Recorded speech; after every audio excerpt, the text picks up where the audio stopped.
আজ এই হাজারো মানুষের সামনে দাঁড়িয়ে এই মিডিয়ার সামনে পরিষ্কারভাবে আমি আবারও বলে দিতে চাই, সংসদের দক্ষিণ প্লাজায় দাঁড়িয়ে বাংলাদেশ জাতীয়তাবাদী দল যে জুলাই সনদে সই করে এসেছে, সেই জুলাই সনদের প্রত্যেকটি শব্দ, প্রত্যেকটি অক্ষর আমরা ইনশাআল্লাহ এক এক করে বাস্তবায়ন করব।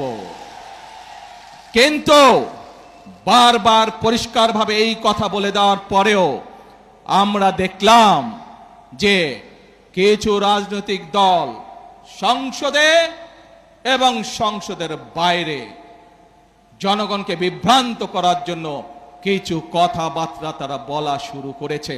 যারা এই সংস্কার করে যারা জনগণকে বিভ্রান্ত করতে যাচ্ছে, জুলাই সনদের সম্পর্কে বিভ্রান্ত করতে চাচ্ছে, তারা কিন্তু নারীর স্বাধীনতা অথবা নারীর উন্নয়ন নিয়ে কোনো কথা বলে না।